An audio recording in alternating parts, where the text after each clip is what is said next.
Good evening everyone. I'm Dr. Akanksha, orthodontist practicing at Happy Dents Dental Clinic, Gwalior.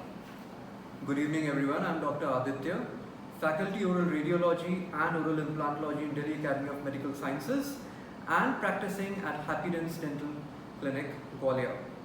So as you have previously seen in the IGTV videos of Just Conceived, where they have spoken elaborately about the do's and don'ts in pregnancy times.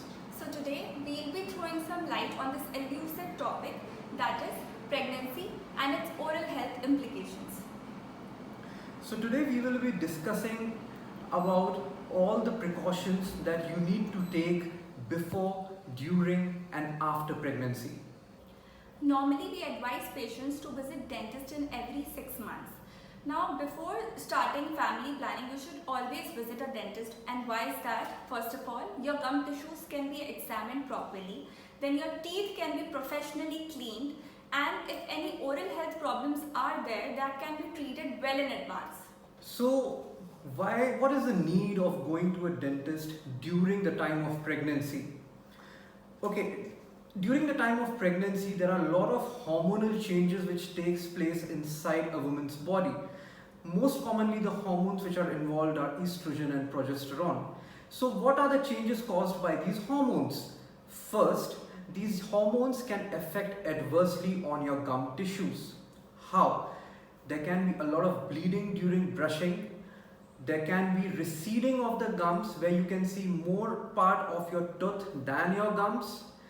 Then you can have a very bad breath, also known as halitosis. Also, what you can see are swollen gums.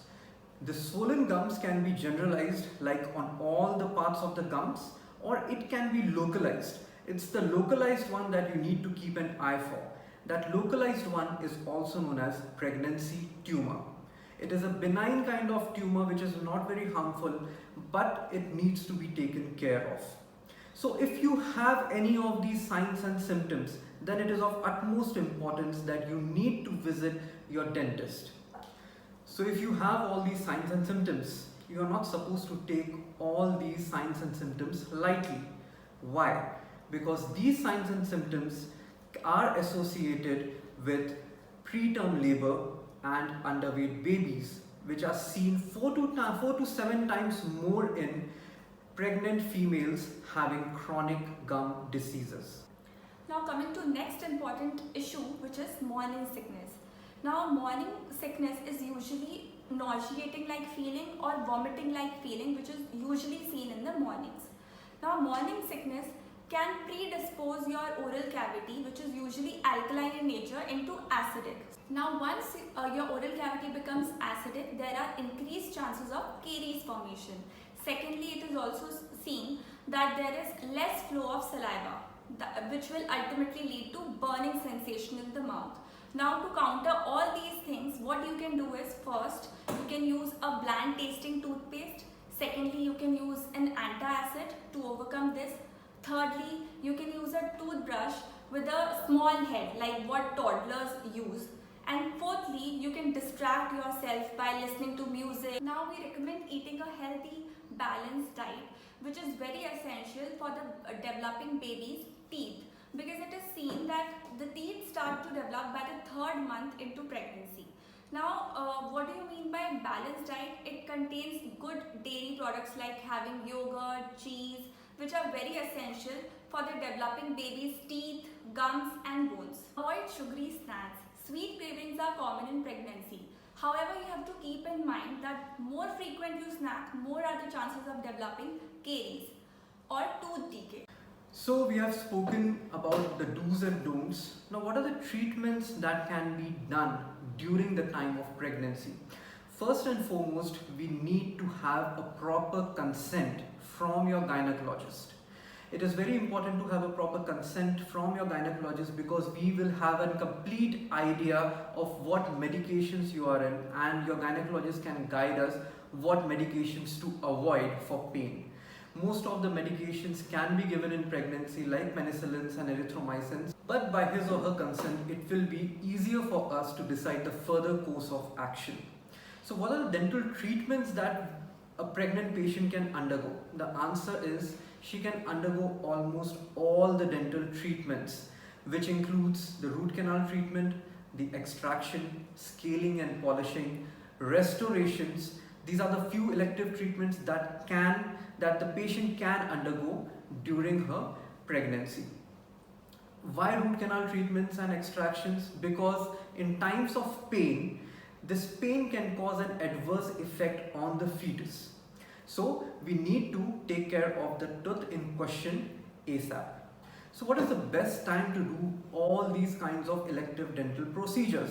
The best time to do all these dental procedures is the second trimester of life, because in the first trimester of life, the baby is in the developing phase. In our terms, we known as the stage of the organogenesis, which lasts from the first week to the 13th week of life. So during this phase, we avoid all kinds of dental treatment. In the second trimester of life, it is almost safe to take x-rays. Dental x-rays do not provide that amount of radiation hazard. So it is completely safe to take a dental x-ray in the second trimester of life. Root canal treatments can be done in the second trimester of life. Extractions can be done in the second trimester of life. Next, talking about orthodontic treatment in particular. If you are planning to commence orthodontic treatment during your pregnancy, it is advisable not to start orthodontic treatment. But if you have already started orthodontic treatment before getting pregnant, then you can easily continue it. But in third trimester, you have to take special care, obviously, because these are the last developing months for the baby.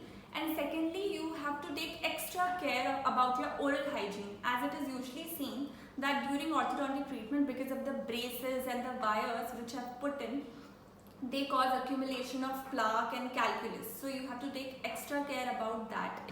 So what are the common questions that we get in our day-to-day practice? So the first and most common question that we get, how to take care of our oral hygiene during pregnancy. So I would like to say the most of the problems originate due to poor oral hygiene. I would like to advise you that you need to brush twice a day by using a normal fluoride toothpaste. Second, floss 2 times or after every meal to remove the plaque which has accumulated. Third, use a chlorhexidine based mouthwash. Chlorhexidine is absolutely safe to be used in pregnancy.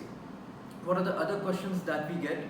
So in cases of pregnancy tumors that we discussed earlier, what is the reason of the growth of this tumor? The reason for the growth of this tumor is again poor oral hygiene. So as I have told you, if you take adequate steps in maintaining your oral hygiene, this pregnancy tumor won't occur. So another common question that we get from our pregnant patients is the burning sensation in their mouth. Okay, so why does this burning sensation occur? First of all, there is a lot of vomiting, the morning sickness, which causes the alkaline environment in our oral cavity to change into acidic one, which in turn reduces the amount of saliva which is produced in the mouth. So what happens due to this? Because of the reduced saliva, the mouth becomes dry, and whatever you eat, salty or something spicy, it is going to hurt your oral cavity. It will cause a burning sensation in your oral cavity. So what are the tips and tricks that you need to do? You need to continuously do mouth washes. You need to drink cold water, or even you can suck on the popsicles or the icicles. You can take a piece of ice and keep suckling on it so that it keeps your mouth wet. You can also use artificial saliva substitutes like carboxymethylceridase, which is easily available in the market to increase the flow of your saliva. So in the end, we would like to conclude by saying that oral health and dental problems, they are an important aspect in pregnancy, because neglecting them can cause serious repercussions for the developing mother and the baby. So finally, we would say that you should regularly visit your dentist. Thank you so much. And for any queries, you can write down in the comment box or in the email address given below. So feel free to ask any questions that you have. We will reply to you on those specific questions.